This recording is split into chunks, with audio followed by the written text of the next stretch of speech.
What is shaking, everybody? I know it's been a little bit of a uneven schedule that we've had here, and that's just the way it is. I told you guys I was down in Tucson for a celebration of life, and this week is Camila's spring break, so she's here and went and saw Snow White today, and missed about 25 minutes of it because the lines were so long. Yes, I'll take the cheese with the pretzel, and could you warm the cheese up? And I get a drink with the meal deal. I don't know what I want with that. Like just somebody hurry up, please. Not like I don't know the Snow White story, so I didn't feel like I was missing anything. I popped back up in the middle of the movie. I was like, all right, kind of get a good handle on this. I know what's going on. So anyway, that's the reason that the schedule is kind of a little goofy. But like I said, we'll get it. We'll get it worked out. We'll get it figured out. Hopefully, we're gonna have Steve Elkington on at some point today, talking Masters. And then if I keep looking at my phone, that's because I'm seeing if Elk got back to us. Tomorrow's gonna be Woody Kirk Reeder. We're gonna get a tour of the shed. How cool is that gonna be? A tour of the shed. We've heard about it. We've talked about it. He's been in it when he's talked to us. I don't think we've ever got a full-on tour of the shed. It'll be like Brent Jones. Get the tour of the trophies and the footballs and all that kind of stuff. So that'll be fun. And Charles Davis is going to join us on Thursday. We'll get into the NFL draft a little bit. And we'll try to do some stuff NFL draft-wise the week of. Maybe have Brent Jones back on if I can convince him to come on. My friend Craig Bergman, I think, is going to come on. But I got to figure out Warriors' travel schedule, too, what the playoffs are going to entail. We still don't know. They could be third. They could be fourth. They could be eighth. It's like a NASCAR race. It's like Daytona. It's just everything in front of you is 4 inches. Everything behind you is 4 inches. It really is kind of wild. And, everybody's playing each other. Like, I know that Memphis plays Denver or maybe Minnesota at some point, and the Lakers play Houston, and then the Warriors play the Clippers. It's wild. So we'll just wait and see where it goes. Warriors got the Suns tonight. But what about Mike Malone? Holy cow. This was like hockey. This is for those of you that don't follow hockey, this is very hockey-esque, where you get close to the playoffs and you fire a coach, even though you're in third place in your division or fourth place in your division. It's like, nah, let's whack him. And it just doesn't make any sense whatsoever. And now we've seen it happen twice. Taylor Jenkins, Memphis, gone. Well, he didn't win a championship, did he? He never even got to the finals before. It's still weird. Taylor Jenkins, a really good coach. And who's to say he didn't want out of there either? I have no idea. Maybe he feels like there's better jobs out there that are going to be open at the end of the year.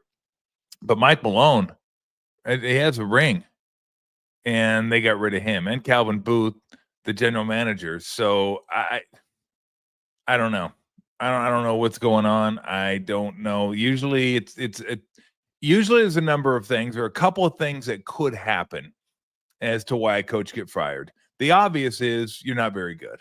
Your team's awful. And they want a change in direction. They want a different voice. They just want something different because what you're providing isn't working. Don't get along with the star player. That's been the report out of Memphis, is that Ja Morant and Taylor Jenkins didn't get along. Although, a lot of reports I read said Ja was on Team Taylor. So who knows? That was bizarre. I can't imagine Jokic has anything to do with this. I can't imagine Jokic cares that much. Like, Jokic just goes out there and plays, wants to hang out with his horses, slam a couple beers, and that's pretty much it. I don't think he doesn't seem like a mover and a shaker to me, like a guy that behind the scenes is doing the whole Godfather thing where he's got the puppet strings. And the international players don't do that. At least from the ones I've seen in the stories I've heard. That's an American thing. Get the coach out, get your guy in. You don't like things. And usually those players are, just they don't go on to have great success unless you're Magic. You get rid of Paul Westhead, and Pat Riley did pretty good. So or the analytics team and the way the lineups you're using and the rotations you use every night, it doesn't suit what the organization thinks is best for the team. And usually that involves the owner too. Somebody will have the owner's ear in that case because they think they can do it better. Oh, I could do it better. We could do this. This is what we should be doing. We should be doing this. We should be doing that. We should be doing this. And I don't necessarily know which one it was in Denver or in Memphis, but it's very, very odd that you're going to have two. Well, Denver will be a playoff team unless they just completely face plant the last week of the season. And then Memphis probably have to play in a play-in game. Those are stupid, by the way. If you were wondering, I haven't changed my mind on the play-in game. Everybody's like, oh, Tom, there's so much fun. Well, yeah, by definition, a one game and you're out game, single elimination. There's some excitement that goes with that game. Doesn't mean they deserve to be there. Doesn't mean after 82 games, you finish 8 games behind people in 7th and 8th, you deserve to have a shot, a 2-game crack and get into the playoffs. You don't deserve it. I know a lot of people say, and usually I agree with them, deserves. Got a kid. Unforgiven. Love that line. But if you don't make the playoffs after 82 games, I'm sorry. We're already letting half the league in the playoffs, more than half the team in the playoffs. And now we want to include more? Let's just include everybody. Let's just make it a big party. Everybody's in. Regular season doesn't mean anything anyway. Who cares? That's why we have the play-in tournament, or not the play-in tournament, but the mid-season tournament. Again, another thing that's a joke, but that one's just for money. That's not for anything other than money. But I don't think you need this at all, but it ain't going anywhere. Sponsors like it. The networks like it. The networks are paying big money for the product, and they want to get more bang for their buck. They want to get more eyeballs on the games, so their advertisers get their money's worth. So that's really all it is. The play-in and the midseason tournament it's just all about the money. So that's all it is. Not about expanding the game or doing it. It's like, how do we make more money? It's like putting logos on your jersey. Can we get more money out of that? Yeah, let's put more monies. Let's get Racketed on there. Let's get Billabong on there. Let's get whoever on there. Almost said Billabong. I don't think Billabong has enough money to be on a jersey, an NBA jersey. It'd be pretty sweet, though. Let me take me back to maybe have OP on there. OP'd be sweet, too. Throw that one on there. That'd be nice. But I don't have any, I don't know. We're hoping to have some NBA guys on before the playoffs, kind of go over the playoffs and stuff. And maybe we'll have some news breakers on that can kind of help us understand what the fuck. Like, really. I couldn't believe it. Taylor Jenkins was shocking. I'm like, you kidding me? Think how many shocking things have happened over the last month or so in the NBA. Luka to the Lakers, the biggest shocker of all. Taylor Jenkins, I would say for me it's a shocker because I think he's a really good coach. But for you, you may think, not a huge shocker. He's never won anything. Okay. Mike Malone, massive. This is the last week of the season. And you said, see ya, out.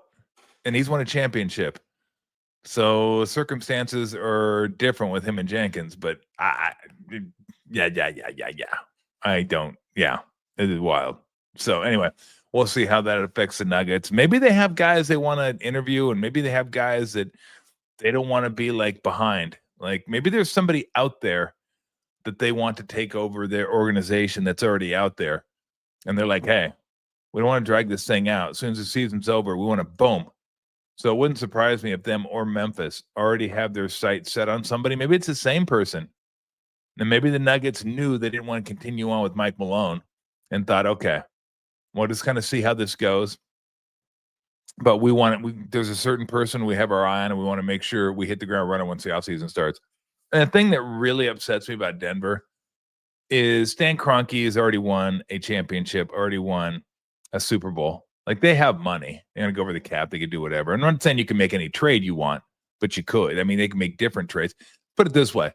They could have beefed up their bench more than they did this year. Their bench is brutal. And I hate to say it because I'm ripping guys and I don't like doing that, but it's just not a good bench. Their starting 5 could compete with anybody in the league. Anybody. Boston, yep. Lakers, yep. Cleveland, yep.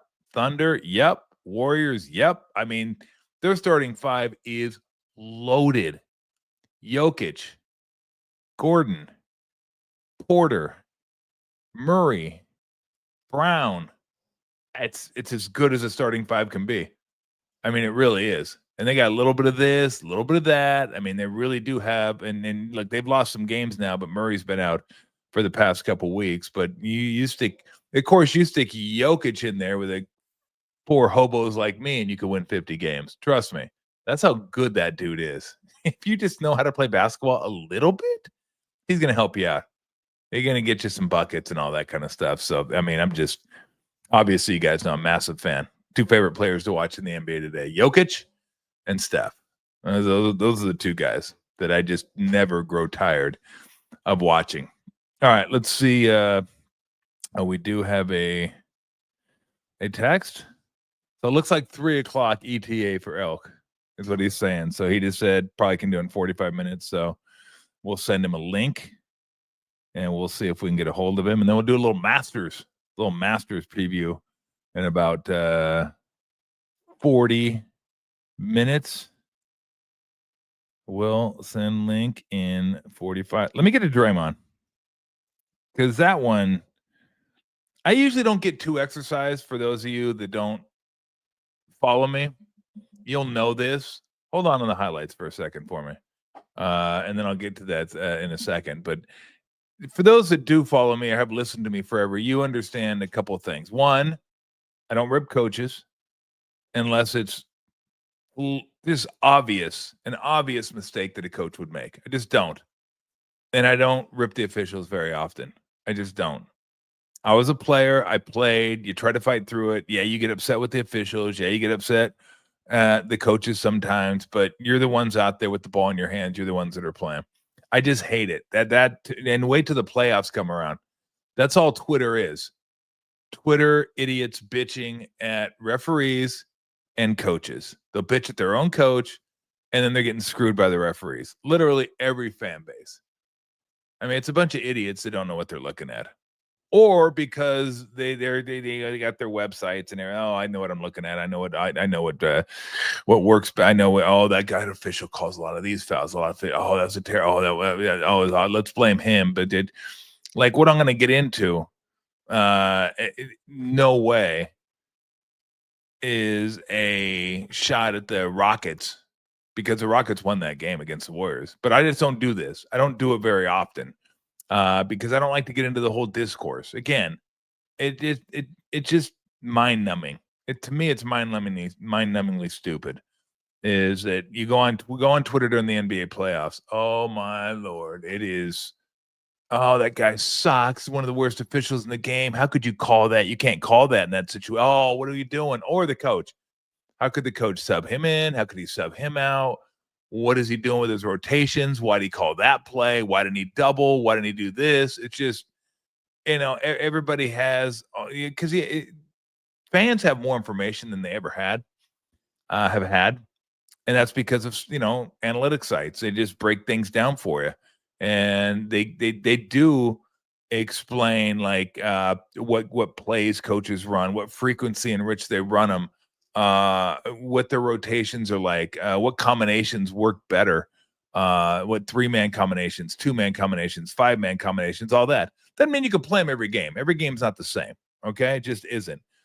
Trust me on that. I know you're not going to. You're not. You're just going to say, well, what does Tom know?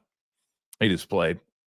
He's just watched it for 4. What does he know? I'm going to go to my sites and do. So I don't get into stuff like this, but on occasion I will. When something rises to the level of just, what was that? What are we doing out here? So I want to show you the play. This is earlier this week. This is Sunday night. There've been so many games lately. I forgot what night it was. I think it was Sunday. Yeah. So this is Rockets Warriors. And this is Draymond going up for a layup against Alperen Şengün. And I love saying that name, by the way. Şengün. But look at this. Draymond goes up for a layup.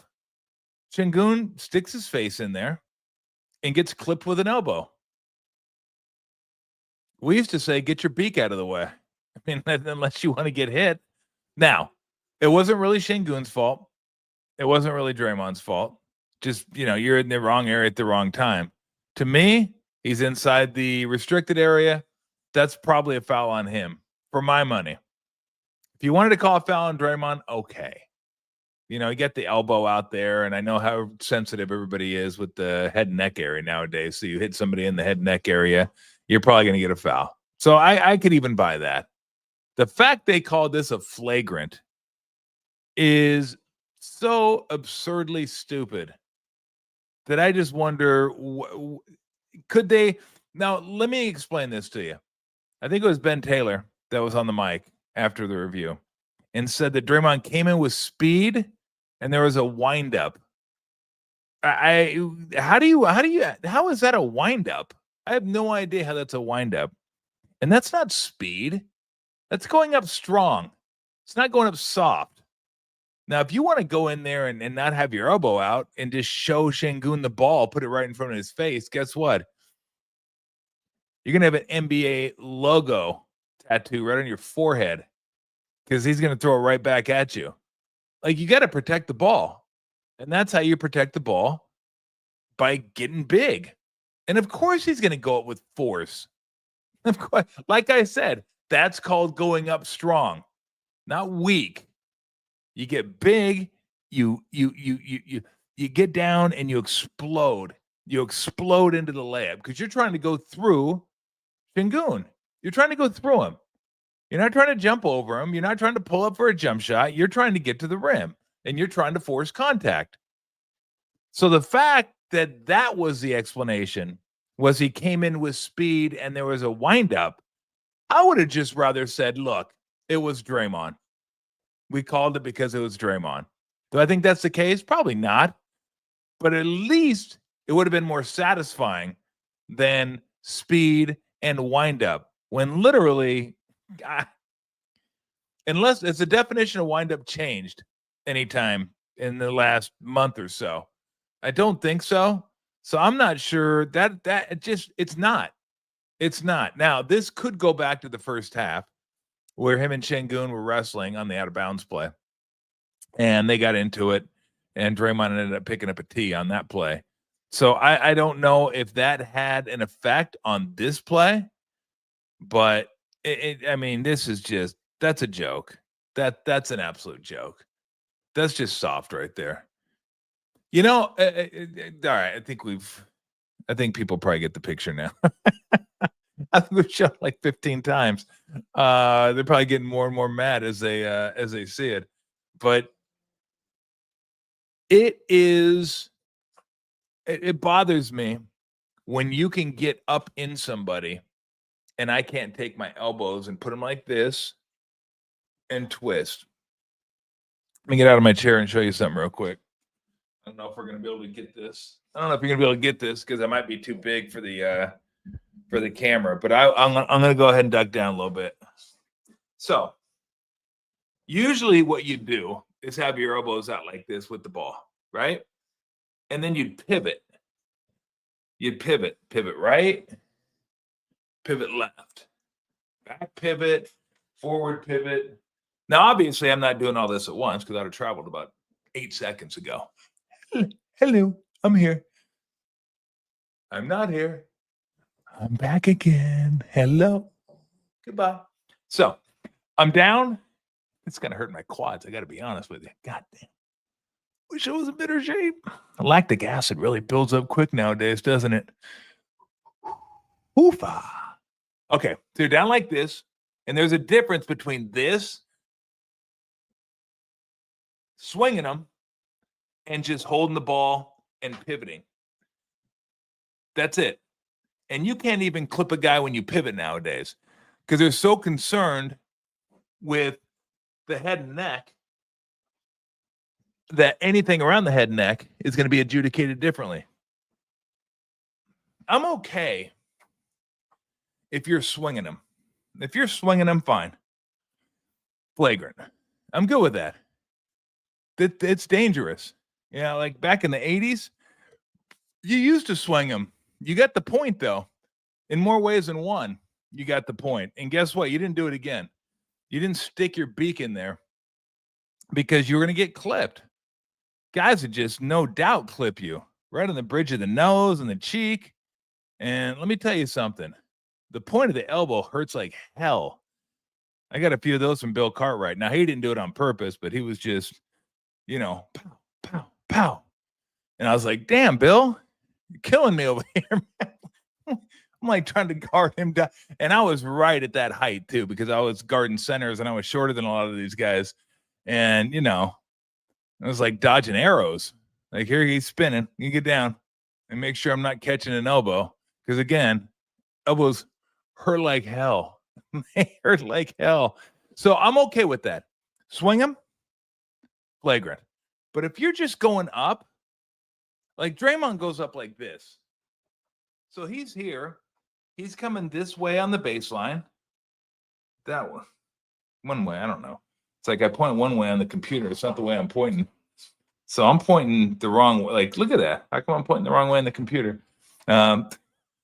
Is that still up? If that one would have went down, I'd have been like, holy shit, now we're really screwed. Like one of those movies, The Ring or something. But if you're coming in, like I'm coming baseline, right? And I'm jumping up like this, I'm trying to protect Şengün from getting closer to the ball. If I come in like this, right, Şengün can eat up this space right here and he can get to the ball. Right here, he's got to go through this to get to the ball. But I'm not swinging it. And it's not a wind up. I don't even know how you would wind this up. Like, I don't even know what that is. Like, you can't wind it up. Literally, that there's no way you can wind this up unless you start from here and go this way. And that's not even really a wind up. Like I said, I think they were just making shit up. Like, what do we say that sounds halfway decent? Because that's the way I would go up for a layup. I know the game's different, but because back then, if you want to eat an elbow, come on, eat an elbow. But, they would know what you're doing, and they're not just going to stick their face in there. Like, Şengün was happy to stick his face in there. He was, like, totally fine with that. They get in there in the restricted area. So, like, for me, that's a block. But if you want to call a foul on Draymond because the contact to the head, okay, I get it. Again, things are ref differently nowadays. But in no way, on no planet, in no league, should that ever be a flagrant foul. It just shouldn't. It should not be a flagrant foul at all. And that was one that I don't get into it too often, but that was one that, again, what are we doing? What are we doing? And I don't necessarily want to blame the officials too, because they got to answer to somebody. Everybody has to answer. There's always someone to answer to. So, it always goes up the chain. And then ultimately you're like, well, who does Stern answer to? Well, the owners. Who do the owners answer to? Well, the paying customers. Paying customers they get fed up enough and stop going to the games. That's when things get changed. So everyone has someone to answer to. But that I know they get graded, but you can't. That just wasn't. It just wasn't. And the excuse was, and the reasoning was garbage. That's one of the bigger problems I have with it. One, it wasn't a flagrant foul, and then two, the excuse the excuse. The explanation made no sense. Like, no sense. You got to come up with something that made sense. Problem was, they probably knew nothing they said was going to make sense. And they had to give some sort of explanation for what they were doing. I'm just not. No. Houston Cougars. God, I was hoping the Houston Cougars would get it done last night. But couldn't score. How do you not get a shot off at the end of the game? That was rough. They got up 12. Are they up 14? I think they're up 12. And just that's the problem with Houston. They have more scores this year than they have had, led by Cryer. And they get after you defensively. I mean, again, they're dogs. They hound you defensively. They're up in your jersey. They rebound offensively and defensively. But when they got that lead, they just couldn't get that extension. Couldn't get that extension. And Florida wins it. It was an okay game. It was close. It was hard fought. It wasn't aesthetically pleasing. Auburn, Florida was a fun game to watch. And that was up and down. That was a lot of scoring in that game. I think that one of the better games was Duke Houston, where Houston comes back at the very end of the game. And I've said this forever. If you're up at the end of the game, like a score or two, don't turn it over and make your free throws. You're going to win. What happened? They turned it over and missed a free throw. And ultimately that led to the 7-0 run. And then Duke misses a shot and they get the free throw, made two at the end. But I want to talk about Cooper Flagg, because Cooper Flagg is awesome. He is awesome. I think there may be 3 or 4 players I wouldn't trade for him right now in the NBA.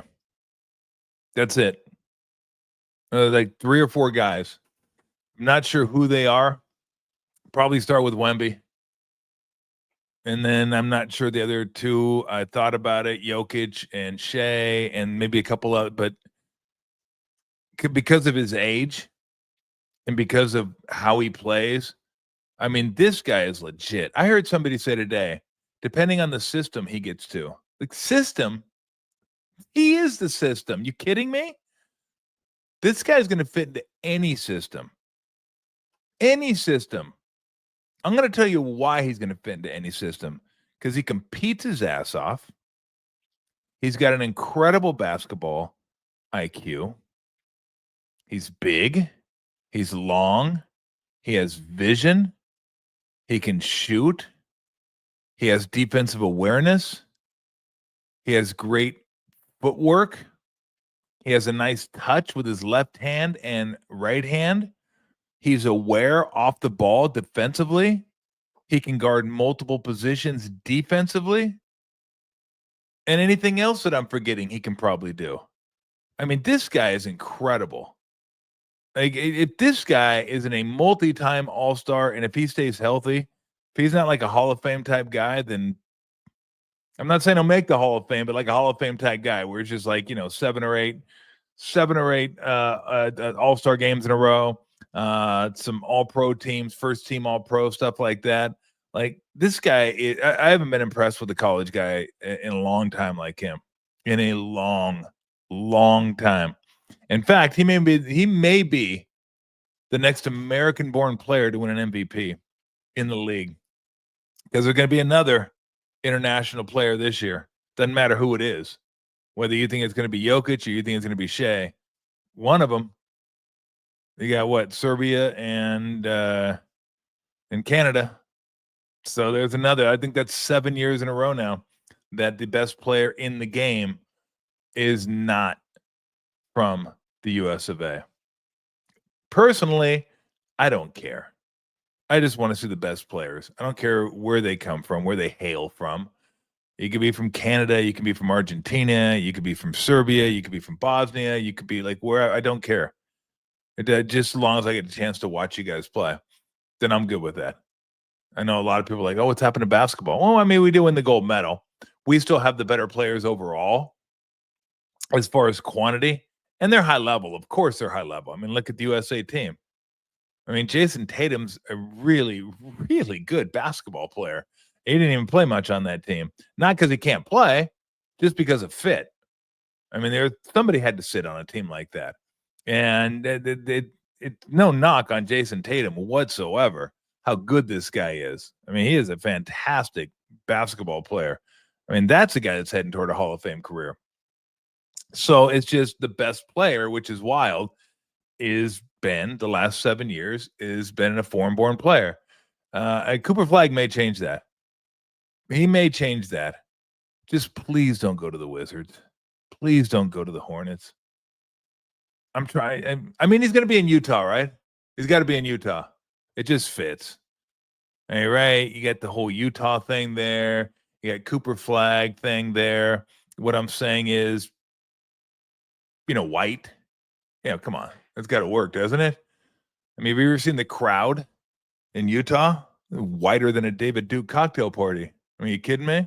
Of course, Flag's going there. Come on. Flag's got to be there, doesn't he? And look, I think Danny Ainge knows how to run an organization, even though this year was just an embarrassment. It was just like, yeah, we're resting. You're resting Kessler? How old is he? Like 24? Who needs rest? Marketing? They need what? But everybody knows what he was doing. He's making sure you get in the bottom 3 or 4. And I used to think it was, I thought top 4 didn't matter, but it's top 3. Top 3, I think, gives you a 14% chance to win it. And then if you're the 4th team, you have like a 10 or 12%, a little bit less. But you got to give yourself a chance to be in that mix. Would really be frightening for the league is if a team like San Antonio jumped up there. Can you imagine Wemby and Flag on the? Oh, yeah, wow. You forget about it. You can just start printing playoff tickets for about the next 15 years with those two guys on the team.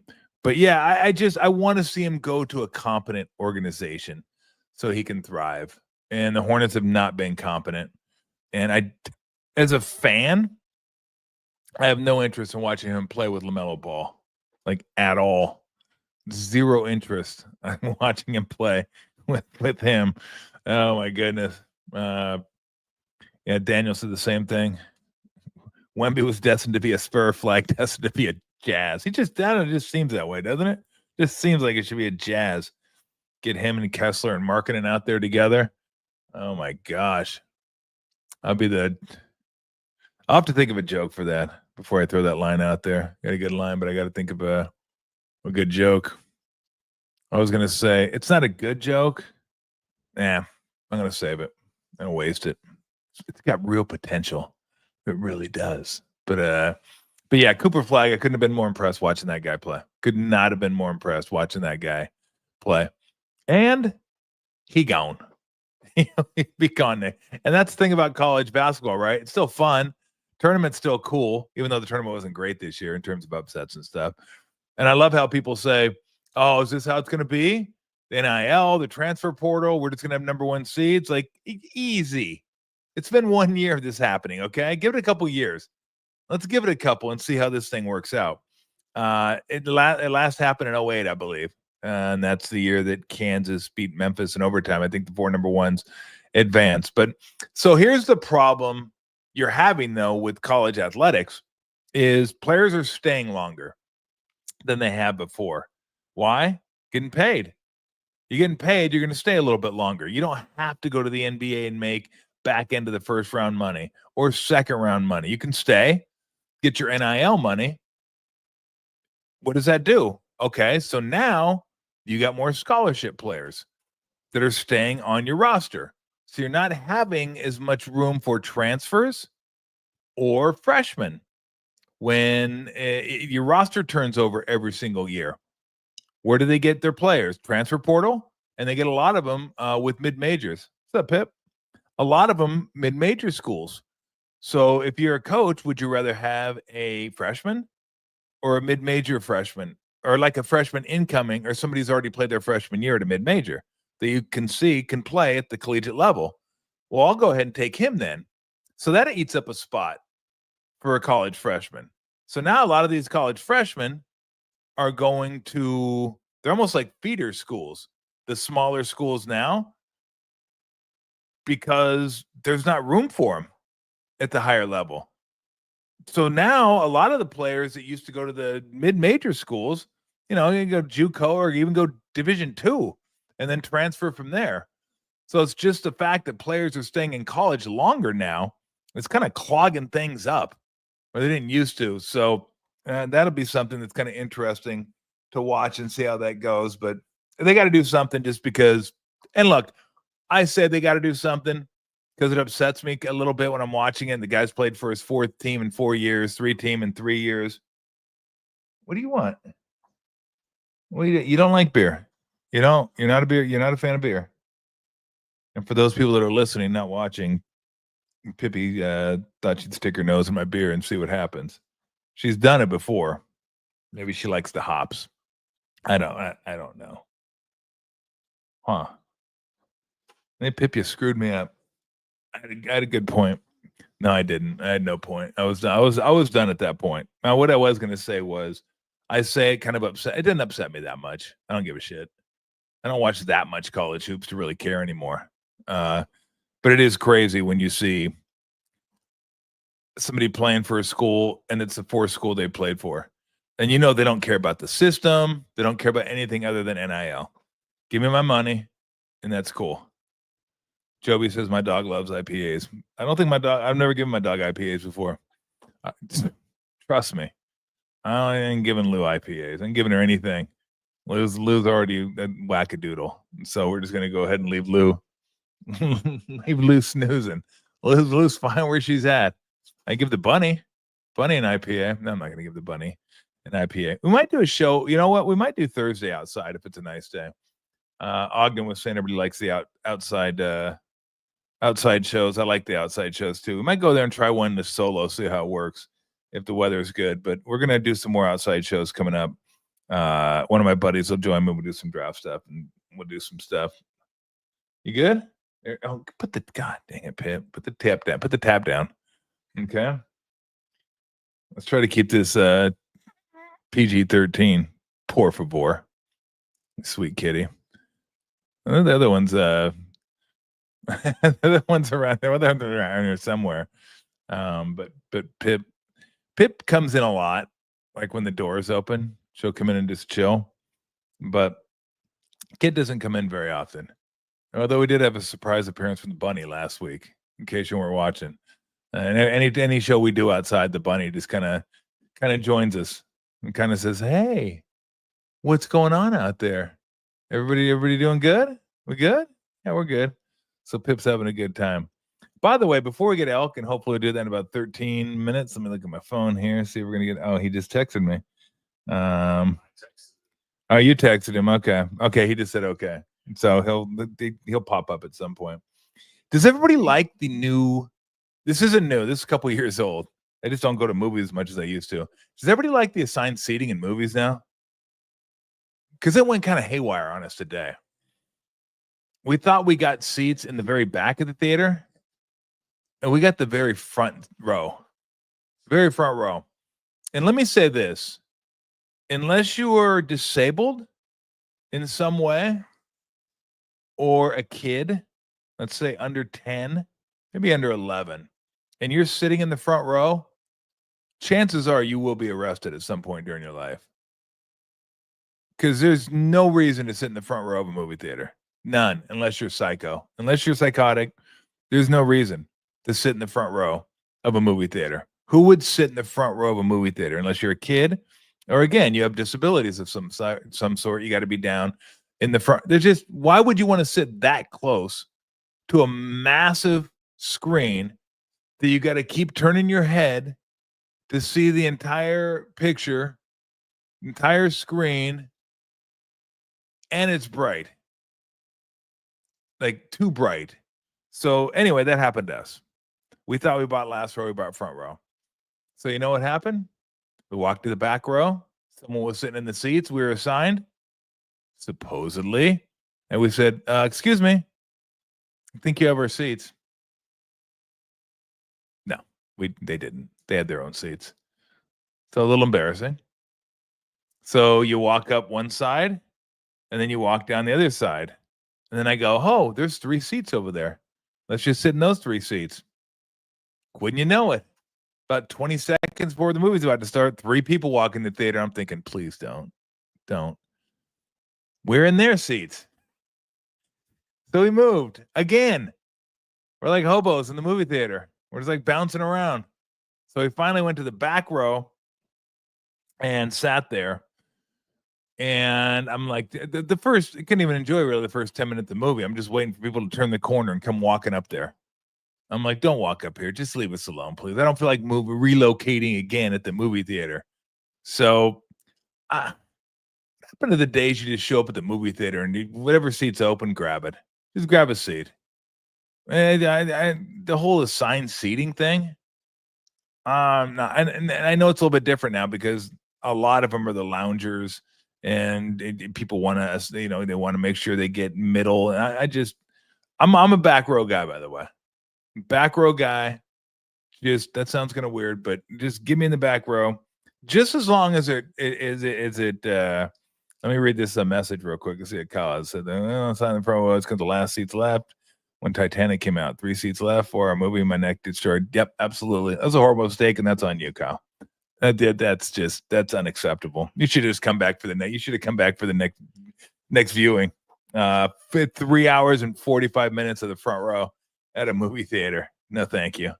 Like, I've never sat front row. Even when I was a kid, I don't think I sat front row. But I used to like mid, because Lori, my wife, loved middle. So we tried to get there early and get middle. And now she likes in the back. So I'm more than happy to be in, I'm more than comfortable to be in the back row. Just that's where I want to be. That's where I'm most comfortable. I can go back there and just kind of, do my own thing. Maybe bring in a beverage. Although that's the one good thing about theaters now. They serve beer. So if the movie sucks, you can at least go grab a beer and go up there and just,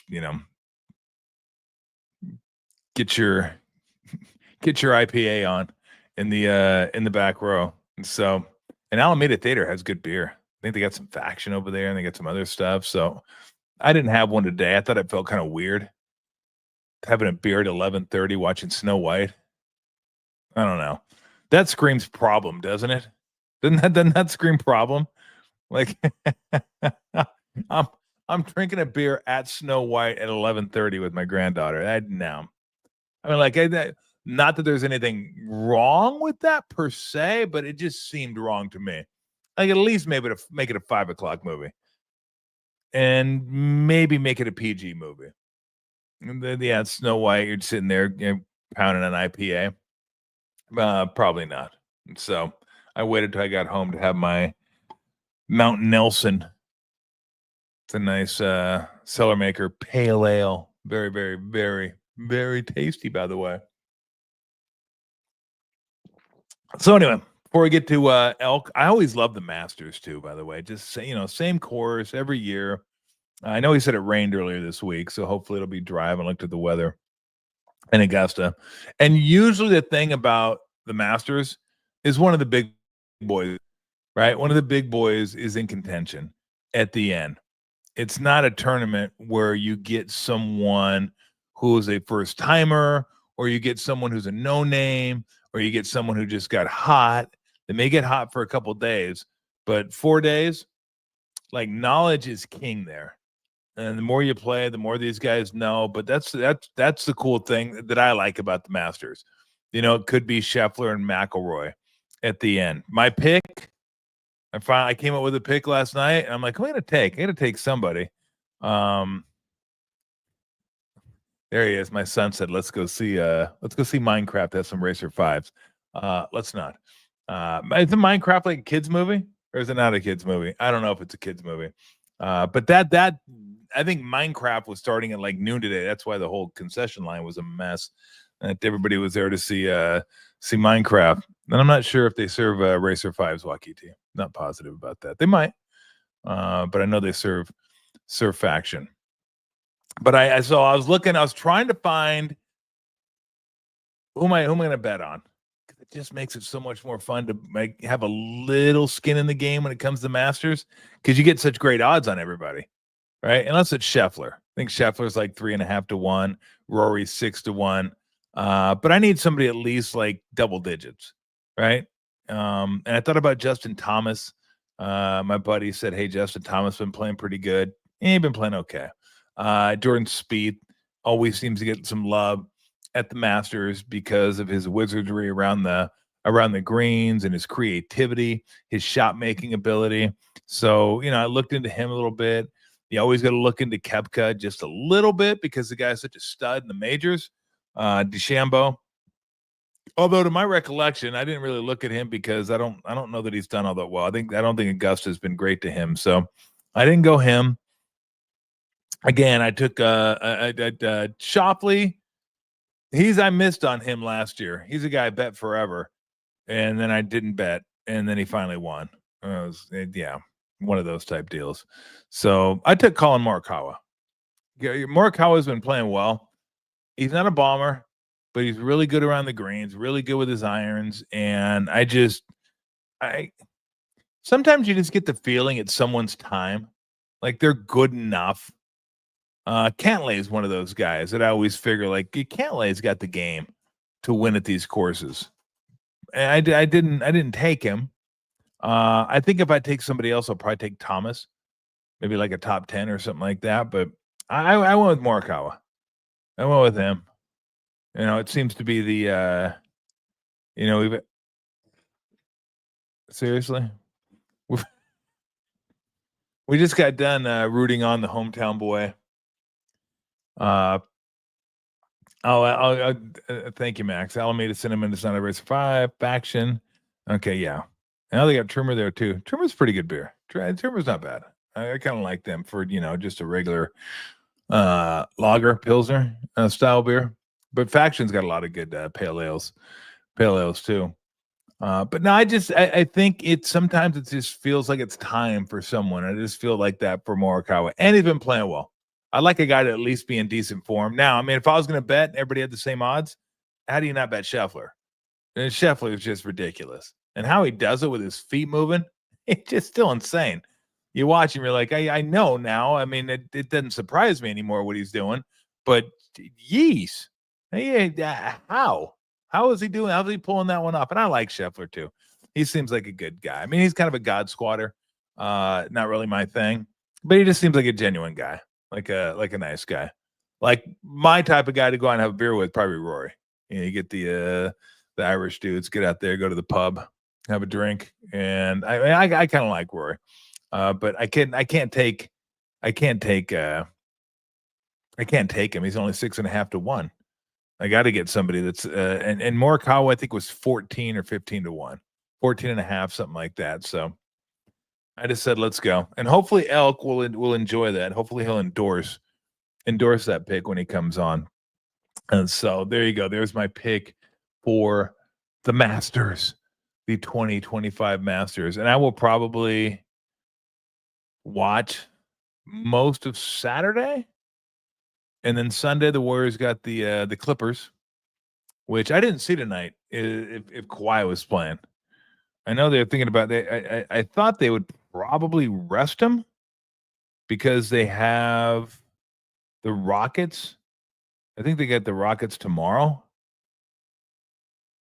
and they probably figure they can beat, the Spurs without Kawhi. That he's a game time. Kawhi's a game time decision. And then tomorrow they have the Rockets. So it wouldn't surprise me if they rest him or try to limit minutes. But here's the problem with that. If you think anytime you go into a game and think, oh, we probably got this one anyway, let's rest him now. It just doesn't work that way. It's not that easy, not that clean. But if the Clippers win tonight and tomorrow, if they win the next two, then I think at Sacramento and then here. So Warriors should win tonight. I think that the Suns are, Durant's out and completely demoralized after the year they've had. It's a team that was trying to win a championship. Not that anybody believed them, but that's what they were gearing up for. And just to miss altogether, I can't imagine their hearts are in this at all. So I would think the Warriors win tonight. Clippers win tonight. Trying to see who else is out there that's playing that anybody cares about. Lakers will lose tonight. I think they're going to rest. From what I've heard, they're going to rest a lot. Oh, I guess they are playing some guys. So the spread is 9.5. Luka and LeBron are game time decisions, but that was 15. So if you want to go by the line, I would say those guys are playing, or at least one of them are playing tonight. And I know the Lakers got the Mavs tomorrow. And they are, if I look real quick here, the Lakers are 2 games ahead of the Warriors. So 3 games ahead of the Warriors because they have the tiebreaker. And so the Warriors are going to have to completely jump them by a game. And the best the Warriors can do right now is get to 50 wins. So the Lakers need 2 more wins is what they need to secure their spot above the Warriors, but they still can't get Denver. Them and the Clippers. I mean, how about this? Clippers, Warriors, T-Wolves, Grizzlies, all 46 and 32. Now, it's important to get 5 and 6. 4 would be nice. 3 even better, whatever. But 5 and, just get under the cut line of 6 and you're good. So you don't want to have to play that one game play-in.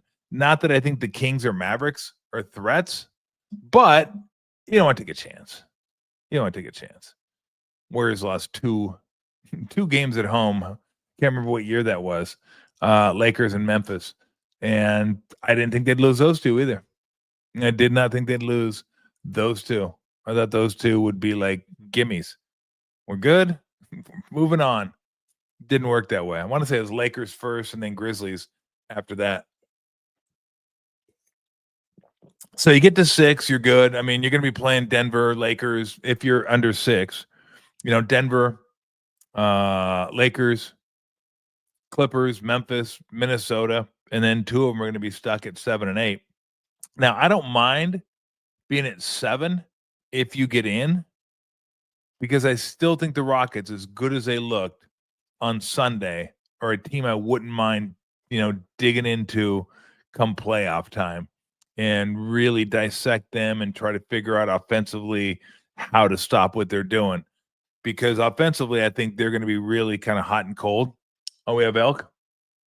Is that what you're saying? I believe we do.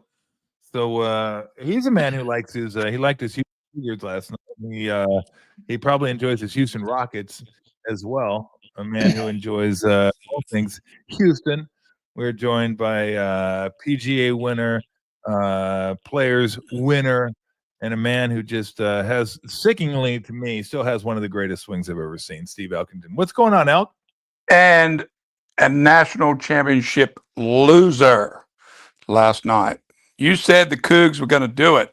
No, bull. I did not say.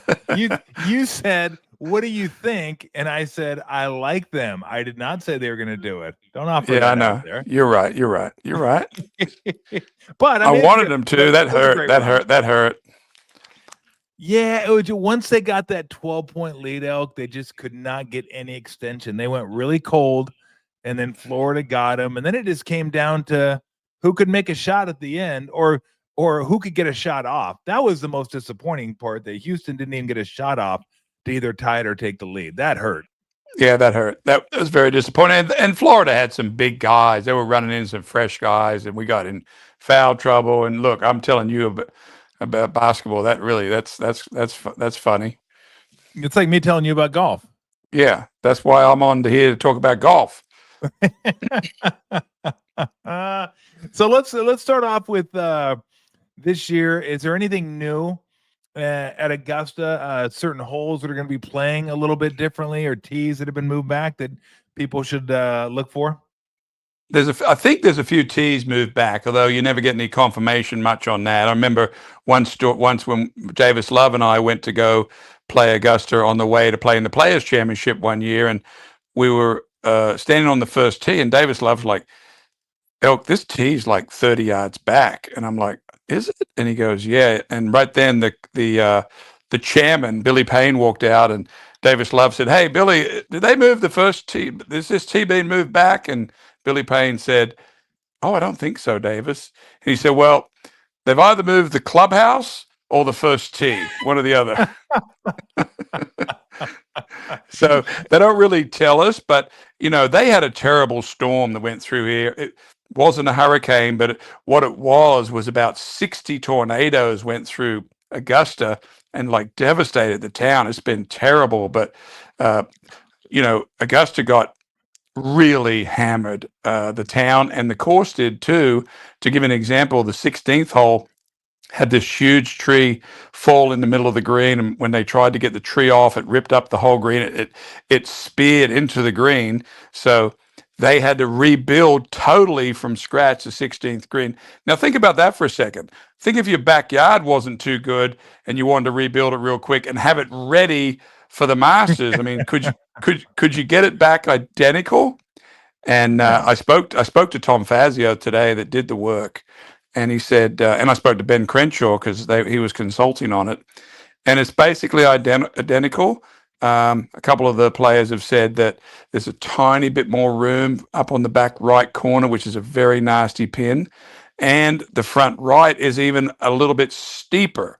So that's interesting, and I know you'll remember that when you hit your second shot into the 15th hole, the par 5, there was 3 big trees behind the green, 3 big pine trees. Yeah. Well, they lost 2 of them. There's only 1 there now. That looks totally different. But in general, Tommy, the course is mint. It's absolutely mint. It's not frightening right now because we had a lot of rain here yesterday. Monday, they actually closed the golf course and sent everybody home. And miraculously, somehow today, it's just like almost dry. I mean, it's incredible with the sub-air systems they have. I mean, money is not a problem of fixing stuff. It is not a problem at all. So when we talk about who has a chance to win here, and I always say I love the Masters because not only is it the same course for the most part, as a viewer what you're watching and you can remember what happened years gone by. It's usually the big horses, the big dogs are the ones that are competing for a Masters championship. And if you're talking about the big dogs, you got to start with Scotty Scheffler and then work from there, don't you? Yeah. I mean, thinking about your show today, Scheffler's the most talented player, and I'll tell you why I think he is, but Rory McIlroy is also.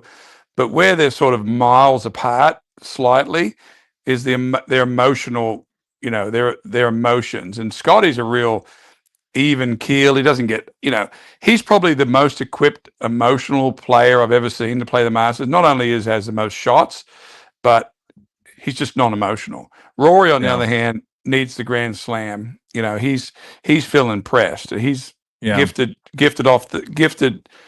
striker of the ball. Mostly plays right to left, but emotionally, I just don't think he's even close to being Scheffler. Could he win? Yeah, I think he could, but it's going to be a stretch. I'm telling you. How does Scheffler do what he does when his feet move like they do?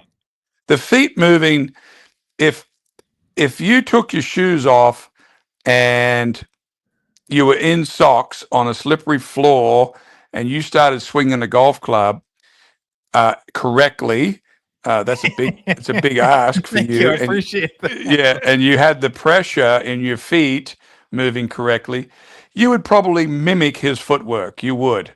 They don't have spikes like they used to when I first played the tour. So it's a reaction to the way he pushes and presses his pressure in his feet. So it's got nothing. It bears no. It does nothing to hurt anything. In fact, he has a lot of built-in torques into his feet to guarantee that he hits the shot that he's trying to hit. He likes to play a lot of fade shots. He can play a controlled draw, but that foot action is torque and pressure that's sliding out after impact to guarantee the shot he's going for. All right, now I did something, and by the way, if you don't recognize the voice you're hearing, like I said, players tour champion, PGA champion, and always fun to talk to Steve Elkington. who joins us today, breaking down the Masters. I did this. I'm gonna need the. If you still do the Matrix, don't you? I haven't done it this week, but I can still do it like on the top of my head if I had to. Okay, so I always like looking at the Matrix before I pick a winner, but I just went ahead and took Colin Morikawa, and I don't know if the Matrix would enjoy Morikawa. He's in good form recently, and sometimes I get the feeling, Elk, it's just someone's turn, like it's their turn to be right there and give themselves a chance to win. What do you think about Morikawa's chances this week? Well, he's playing great. That's number one. He's got great stats. He chips way better than he used to. I mean, he had a real blind spot in his game up until this year, which was pitching the ball and bunker play. And he's not a big guy, so he's given up a lot of distance on a sort of a heavy course right now for weather. So, mate, when you have these guys that hit the ball We're talking 180 mile an hour ball speed. That's big. That's big time. Morikawa is probably 170. And when you get on these par fives or even the long par fours and you hit it 30 yards past him, you're going to get worn down. You're going to get beat by these guys that bomb it. Now, that being said, I don't think a short player is out of it because we got a sort of a north wind blowing right now, and there's supposed to be a bit more of that, which means the par fives aren't really reachable. So some of the years, like when someone might say, well, what about Zach Johnson? Well, Zach Johnson won when it was super wet and the wind blew out of the north, so nobody could reach fives, and he's a better wedge player. So can Morikawa do it? I don't think this is his week, but I'm never going to tell you he can't do it. But I'll tell you some of the guys that I watched today that are playing really well. That kid Thomas Dietrich, who absolutely shellacks the ball. I mean, he's up there around 190 ball speed. That's 330 in the air. In case you viewers were wondering what that is, he's swinging really good. Cantlay's swinging well. Joaquin Neiman, coming off the Live Tour, is playing well. That kid JJ Spawn, who lost in a playoff to Rory at the Players Championship, mate. I was sitting there watching Bryson DeChambeau. I'll talk about him in a minute. JJ Spawn's hitting it absolutely perfect. And then I'm looking at. I'm back on Science Guy. I've told you about Science Guy before, and Bryson is very interesting because he just finished fifth in the Live event that was played in Miami at the Blue Monster. And anybody that remembers the Blue Monster, it's probably one of the hardest courses ever. I was lucky enough to win that tournament twice. But Bryson finished fifth on possibly, no one knows this because not a lot of people are watching Live, but last week, 6 under par, won the tournament at the Blue Monster. Bryson finished fifth, like at 3 under. Mate, that's all I need to know, that he just played on the windiest, narrowest, wettest, sandiest course on earth, the Blue Monster. So that tells me he's in good shape. He's up there at 200 mile an hour ball speed if he wants to be.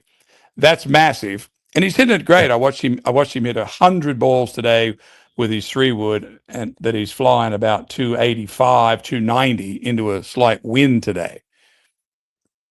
Look, if golf counted on Live viewers, golf would have died 3 years ago because nobody watches that. Nobody's out there, and I don't know. They do when it's out of America.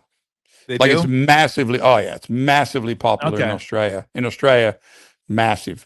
Tiger brought up something a couple years ago, and give me your thoughts on how it's played out. Because Tiger said, "What's the motivation for me if I go to Live and play? I've already got the money, and I am walking around. We got the music, we got the shorts, we got 3-round tournaments. It's not real golf as far as I'm concerned, and I'm not sure how these guys are going to keep their edge. Some have kept it better than others." But how have you seen it play out in terms of like Live, where they're almost out of sight, out of mind, except for the majors, and then they come back? But how have they responded, do you think? Have these guys been able, for the most part, to keep their edge, or have you noticed a decline at all?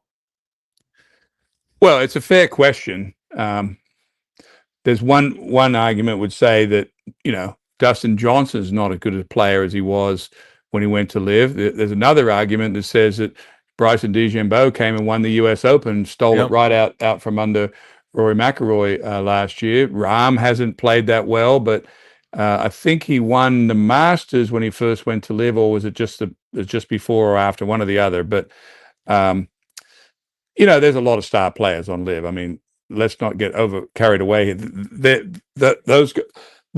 Those guys are star players over there. Mickelson's playing well, although I'm not looking at him this week. I think the course is too long. But Joaquin Neiman is one of the best players over there, playing very well. I think he's already won a couple of times this year, and I think he won 3 times last year. I think he's actually worked himself into the top 10 on the world ranking without world ranking points from Live. So he gets it on other tournaments he's won, like the Australian Open, and I think he won the Indonesian Open or something. So, golf split up right now, but thank God it's not today, meaning that the Masters is going to have them all. And it was great to see all those guys out there. I saw Koepka playing a few holes today. He was playing with Freddie Couples. And Couples has been very outspoken about Liv, and there you go. They're out there playing together today. The Masters, there's just nothing like it, mate. Yeah. Really. I wish, it's so funny you mentioned Freddie Couples, because those were the two swings I always wished I could emulate. Was either Couples or Els. Guys that didn't look like they were swinging it that hard, and it was just super under control and easy, and then the ball just exploded off their club face. But I mean, because you've seen me play, I'm a disaster, and my tempo is. My tempo is just. I don't know. You can't even call it tempo. Electric. Someone electric shocked you in the middle of your swing or something. Yeah. It's basically what happened, and that's ultimately what the ball looks like too. When I get done with it, it's like, Jesus, go take a lesson, pal. I mean, just one. But I love that. I loved their swing. Especially Freddie. Freddie just looked like a statue, and his arms and his hips like moved, and then the ball just like boom. And this was before all the technology, but his swing was. Was it as different as I thought it was? Because it just seemed a lot different than everybody else's.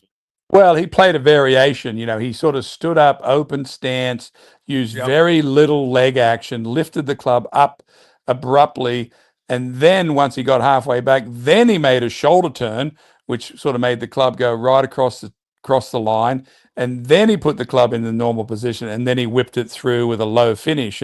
But he just did it, as you say. All of us know how to crack the whip, so to speak, and Freddie just did it real smoothly. Yeah. Now, how was your swing before you became a competitive golfer? I'm sure that was when you were much younger, but how much different did your swing get as you progressed through the ranks of kind of amateur and then pro? Because again, I mean, I don't want to blow smoke here, but anybody that's ever seen elk swing a club, I mean, it's one of the most beautiful swings you're ever going to see, and it's one of the most pure swings you're ever going to see. But how much of that was just natural stuff? Like you just that's kind of what your swing. Yeah, I don't think it was a lot of natural. I work hard on my swing, always have when I was a kid. But I think as I got better, or I got up the ranks, you're just trying to enhance it, and whether it's delay the hit a little bit more, get the club face in the absolute perfect position, which would come from sort of a really good grip, and not getting too technical, but I have this rhythm inside of my head that I know when to deliver it, and that's probably one of the big differences between sort of me and you, right? Know, for example, like I can't get it there from 3-point land. Okay, I can't get it there. I'm strong enough, but I don't have the I don't have the sequence. Or whatever I don't have, right? So I'm just throwing it up. It looks terrible. So, but golf, I inherently know the sequence, and I know when to make it move. Yeah, I don't know shit, to be honest with you. Yeah. But you can get it there from 3. Yeah. Oh, I definitely can get it there from 3. Yeah. I just can't get it. I can't get it there from 30 feet. When I'm out playing golf. Of course, it takes me forever to get there, but God, it's very frustrating. All right, before I ask you a couple questions to finish off, give me like 3 or 4 guys. Give me a couple of your favorites and a couple underdogs that you think may contend. If not a winner, maybe a top 10 a pick. Well, I think, I think I've already said at the top, this is sort of the most talented guys are up there. We've already agreed that Scheffler and Rory and Bryson are up there. I don't see Koepka playing that good right now, but I'm just not seeing that. Minwoo Lee is a super powerful young Australian. I keep telling you, power, but Augusta is so long now. There's such an advantage to being able to move it right off the tee. Jordan Spieth, I watched him play. I watched him play a few holes today. I wasn't overly impressed with Jordan, but honestly, Jordan isn't over impressive off the tee. He's impressive, scorer. When he gets going, he knows how to do it. What was your question? Who's going to do it? A couple long shots. I tell you who, Sergio Garcia is playing good. I spoke to Sergio. Really? Oh yeah, he won a live event recently overseas somewhere, and he's playing really well. He said he's the best he's hitting the ball in years. So I thought that was pretty good. Huh. Um, you know, I told you that Thomas Dietrich, he's the kid from Belgium that won in Phoenix this year. He's hitting it just perfect. And then you got Ludwig Oberg. Yep. I haven't mentioned him yet. He's He on hasn't played everybody. well so far this year. Well, he won San Diego. That's pretty good. But Yeah, I guess that's okay. yeah, I didn't expect you to remember. It's 3 weeks or 4 weeks ago. That's out of your Easy. deal. Yeah. Easy. And Hovland won recently, like 2 He weeks did. ago. Yeah, but he's kind of psycho, right? He's kind of hot and cold. But Aberg will be in there. He's going to be in it. I think your guy Morikawa will be in there. I think Neiman will be in there. The longest shot guys, JJ Spawn might be in there. Can't win it. Akshay Bhatia, left-handed kid that's built like a one iron. He's going to be somewhere in there.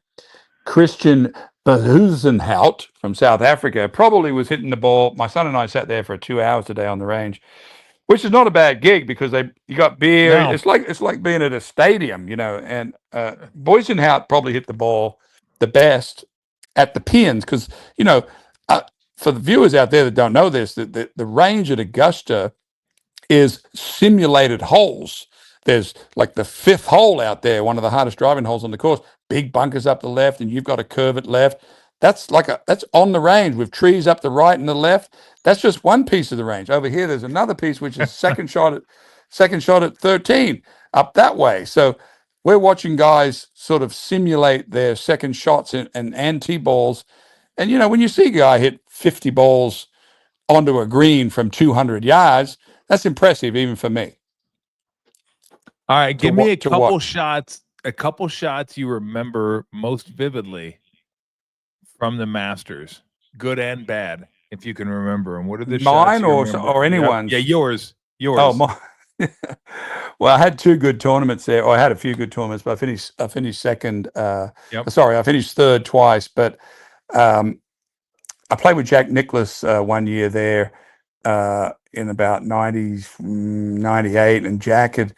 This is not my shot; it's his shot. But he had one of the most interesting, mind-boggling stats of all time. Is this stat that I'm going to tell you? Is Jack Nicklaus holed a 5-iron on the fifth hole at Augusta. The second shot at 5, literally the green has a wave in the front, and then it's just the most diabolical green on the course. Jack Nicklaus holed a 5-iron on that green on Friday. The next day, Saturday, I'm playing with him, and he hits another shot from on the fairway and holds it again, back-to-back 5-irons in a row. And I said, "Didn't you do this yesterday?" And he pointed. He said, "Yeah, I was right over there, and I was just telling my caddy that I did 2 5-irons in a row." Now, come on, that's not my shot, but I had some good rounds there. Yeah, you did. T, but I won some of that crystal. The Eagle crystal. If you eagle a hole, they give you a some crystal with it. The year and what hole you had the eagle. And I did that on 15. I knew I couldn't get to the green on 15 1 year into the wind. It was like 245 into the wind. This is back playing with wood, with lumber, and just smashed a 3-wood out of my ass onto the green and hold it and got crystal. That was pretty cool. I made a hole-in-one on 16 in the practice round. Just remembered that, by the way. That was pretty cool. That was my 16th hole-in-one on the 16th hole. Wow. Is that where you hit it up on the ridge and it kind of trickles down toward the hole? Exactly what happened, except it wasn't a back left pin. It was a front left pin. They put it there. This was in the practice. This wasn't in the tournament. Which it still counts. Okay. I mean, you count it. Yeah. Yeah. Oh, yeah. I've had 3 or 4 of them, Elk, so I count them all. Yeah. So Augusta is a driving contest when it comes down to the tournament. Who's going to be in play? So that if I put everyone out in the middle of the fairway, Would that win the tournament? No, it's a second. I just said it's a driving course, but it's a second shot course. Is where Yeah. you place the second shots. So that's Scheffler. Rory doesn't hit his irons near as good as Scheffler. Morikawa's got some control, but he doesn't have both ways control. He doesn't curve it Yeah. both ways. You need that. So that's what I got. All right. Let me ask you this. Who did you, when you were paired up with somebody when you were on the tour, who did you think, oh, this is going to be great? I love playing with this guy. And who did you think, I got to play with this asshole? Well, I love playing with Jack, or I love playing with anyone that was like the number one, because there's sort of a couple things that happen when you play with number one player in the world, Jack or Tiger or Greg Norman or Nick Faldo back in the day when those guys, Nick Price. One is all the attention is on that group. That's number one. Number two, your focus is off the charts. So there's no lollygagging. There's no like, oh, what an idiot. I wasn't thinking there. You know, that doesn't happen. Yeah. And if you play well in that group, the payoff for you personally is so huge, because when you walk back in the locker room and all the other choppers are in there and they see that you just shot 68 playing with Tiger or Jack, or they're like, holy shit, this guy, he's a real deal. I can't do that, that kind of thing, so, slow players slow players are tough. Bernhard was tough to play with because he's so slow and methodical, so German, but I love Bernhard. So German. Yeah. So mathematical. Anyone that's sort of super, super technical, lots of yardage, lots of pacing back and forth, all that kind of thing. Scott Hoke was tough to play with because he was a running comment. He was a self-deprecating person to himself.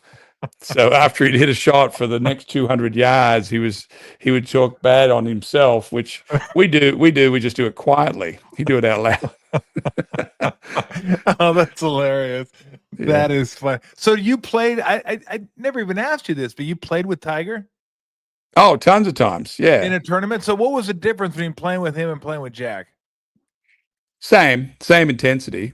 Same intensity? So, yeah. When I was 48, I'm 62 now, 48, the year that Dustin Johnson grounded his club up at Whistling Straits, remember, in the PGA? Mm-hmm. Yep. So I was paired with Tiger on Saturday in the next to last group. I'm 48 years old. He's still rocking. So we got 20,000 people following that group that day, and that was intense. And I shot 67, shot 30 on the back nine, and Tiger shot 76. I shot 66 or 67, smoked him by about 10 strokes. Mm-hmm. And like I said to you earlier there, I always used to get Tiger to sign a glove because his daughter's name's Sam and my son's Sam. So he would sign the glove for me. He didn't really sign gloves, but he signed them for me. And he told me when he walked out, because he knew he couldn't win on Sunday. This was Saturday. He looked at me and he said, "Oh, you probably can't be beat tomorrow is how good you're playing. Congrats. I hope you do well." And he never says that either. I'm sure that's probably like Michael Jordan saying something to somebody. But so yeah, I played, I got paired with Tiger, quite a bit. He's a hard guy to play with, but I honestly, to be honest, I relished it because I got to see where my game was actually. Mm-hmm. No, I mean that's pretty amazing. All right, last one out before I let you go. This one I try to wedge in there and ask all my guests. What was the most trouble you got into as a kid? What did you do? And what punishment did your parents give you for doing it?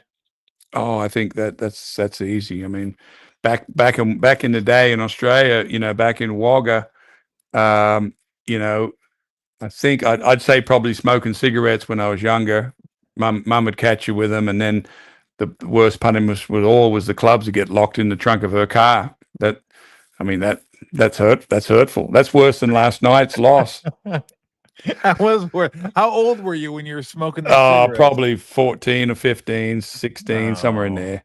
It's not even a big deal now, right? I mean, but it seemed like it was back then. I guess not. Yeah, what'd you do?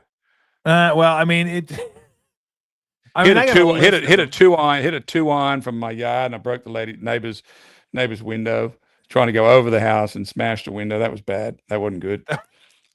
You tried to go over the house with a 2-iron? Oh yeah. Oh yeah. Oh, what? It wouldn't have been any. You gotta Wouldn't know have the been. It two wouldn't have iron's not getting over the house, Elk. Well, that's why you try it. Well, I guess you found out. Yeah, exactly. That You wasn't found great. out. You That found out wasn't in the great. worst ways. I don't know, Elk. I mean, I got into trouble so much when I was little that I don't even know what the worst was. I mean, I caught. You weren't ever little. Let's get that. Let's get that Yeah, you're straight. probably right. Yeah. But I caught the belt. I caught the room. Oh yeah, I got the belt. For 2 weeks.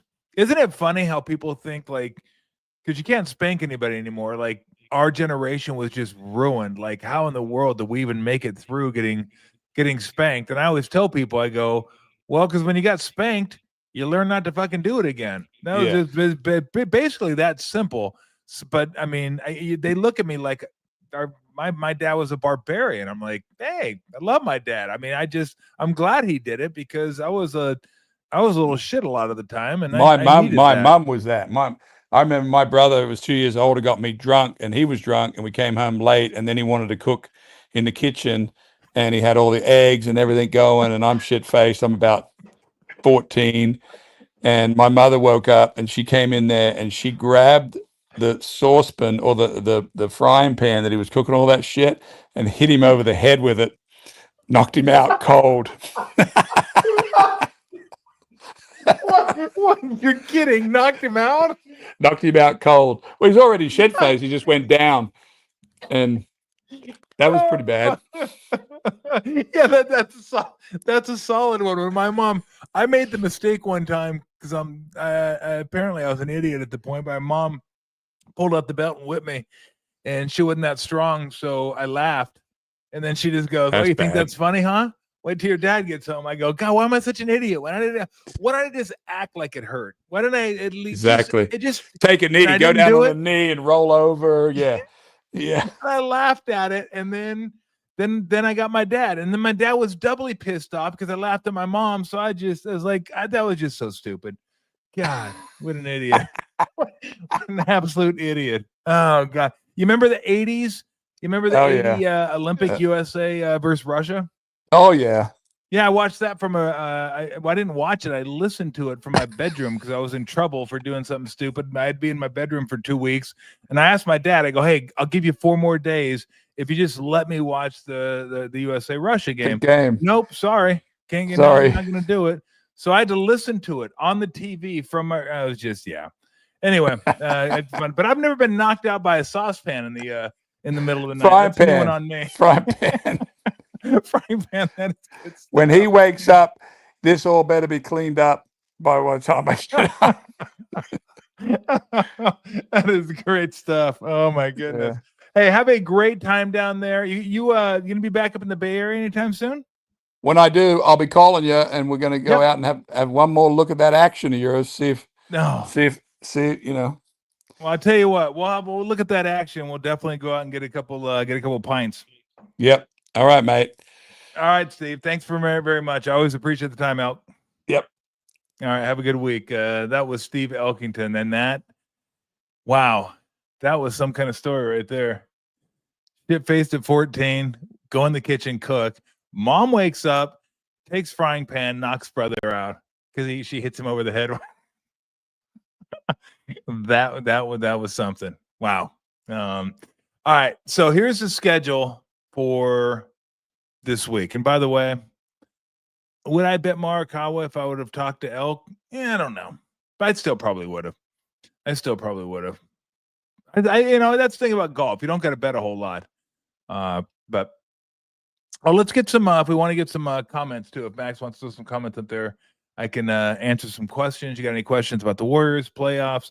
What's going on with the Giants? Hold that one up there for a second so I can get to it. But Woody tomorrow. Kirk Reeder's going to join us tomorrow, and then Charles Davis on Thursday. So we're going to have baseball for you tomorrow. Tour the shed. I'm looking forward to that. I'm looking forward to it as much as you guys are. Can't wait to see what's in the shed and the stories that go along with it. That just makes it better. Other than that, they're just memorabilia, but the stories that go along with it is great.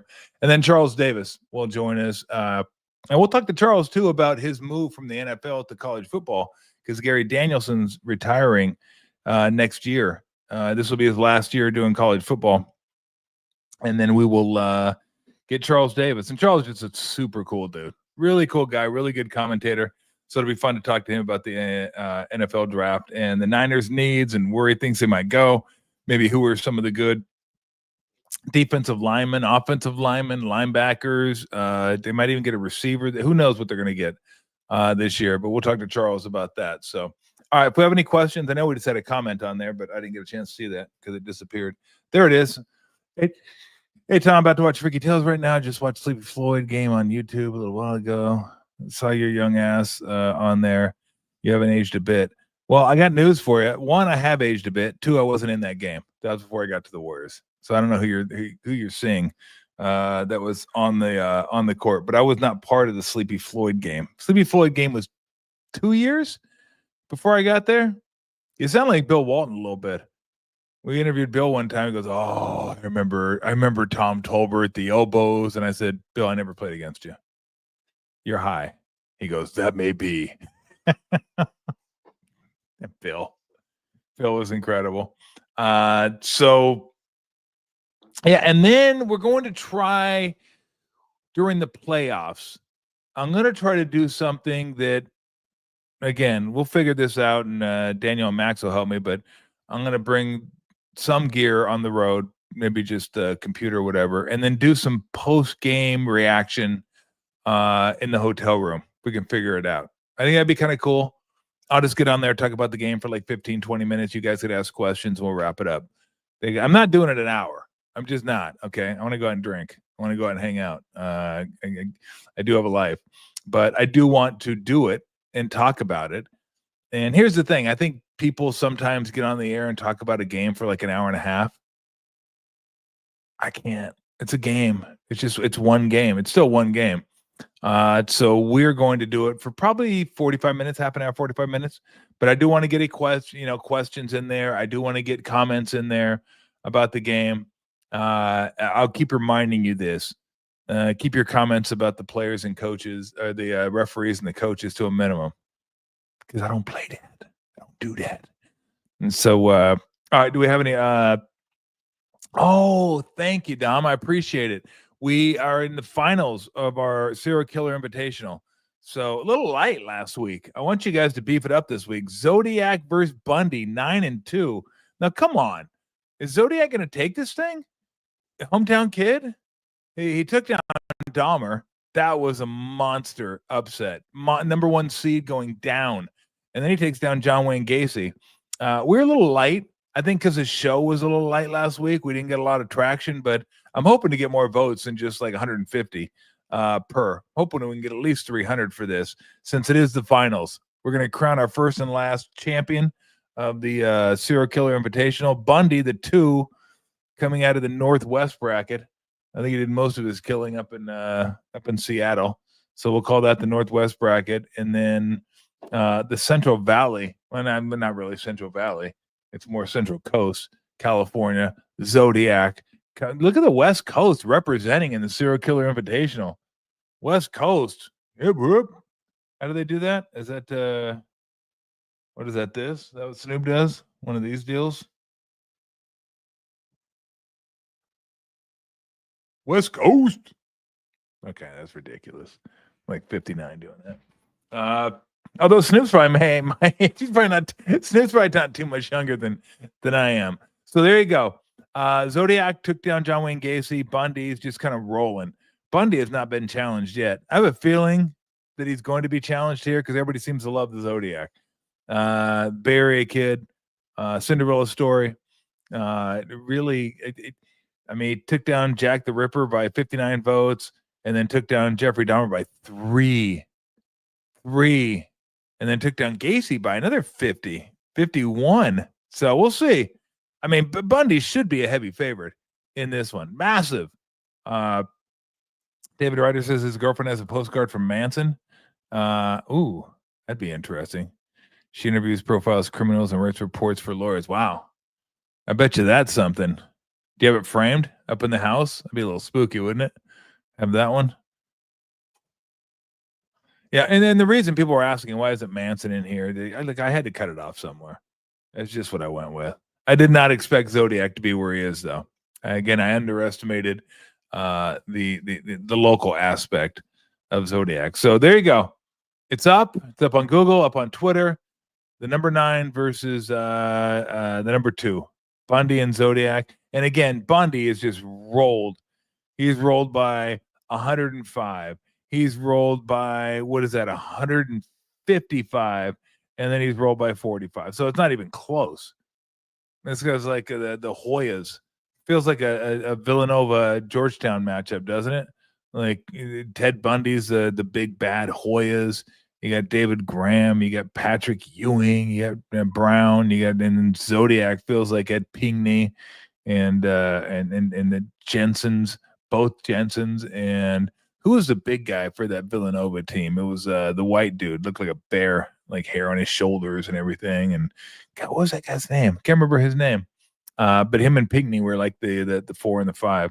It just feels like it's a big, like this would be a big upset, but I'm not even going to call it a big upset because Zodiac's been rolling.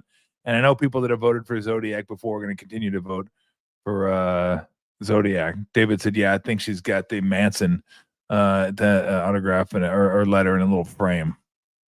That's still spooky, but I would dig it. I think that'd be pretty cool. Feels weird when you talk about anything having to do with serial killers. It's kind of cool. Oh, that's cool. Yeah. Okay. Yeah.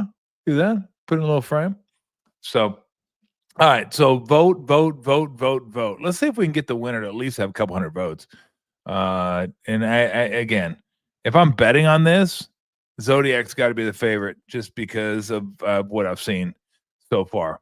Bundy should be the favorite. Bundy would be the favorite in any other part of the country. Zodiac is going to be the favorite in this part of the country. And so Bundy versus Zodiac. Have at it. I'm excited. I think it's been a roaring success. It's been a rip-roaring success. The SKI, the Serial Killer Invitational. And that's what you want. You like your upsets, don't you? Well, you got to upsets this one. So, all right, tomorrow, Woody, Kirk Reeder, and then Thursday, Charles Davis. Do we have any more? If we don't have any more comments, then we'll just go ahead and get on out of here, get you all ready for, go have a beer, go have dinner, and then a couple hours, we got the Suns and the Warriors. I should say last night I watched the, I think my second full Giants game, just because I've been traveling, bouncing around, watched a lot of basketball, and I was like, bummer. Although I should say this, Hunter Green threw 100 miles an hour on his 102nd pitch. What an arm. What an arm that guy has. Webb was incredible last night. Webb was awesome. And the ball that Jung-Ho Lee hit, I don't know if it was 5th or 6th inning to right center. That thing was smashed, but it's right center at Oracle. And you got to be the biggest of big boys to get it out of there on a night like that. And that's just not really his game at all. But sometimes you tip the cap. Somebody pitches that well. Hunter Green's a stud, and Hunter Green threw the ball extremely well. Going to happen. And they've had an incredible start so far. So it's been fun to watch. It really has been fun to watch, and hopefully they'll continue on. It'd be fun to see them and the Dodgers, Padres, D-backs up there all year long. It makes all those games a lot more meaningful and a lot more fun to watch. And so, and then as the season goes on, we'll talk more Giants. We're going to talk Giants tomorrow with Kirk Reeder. So hope everybody has a great evening. Enjoy the games, and we will talk to you tomorrow. See you.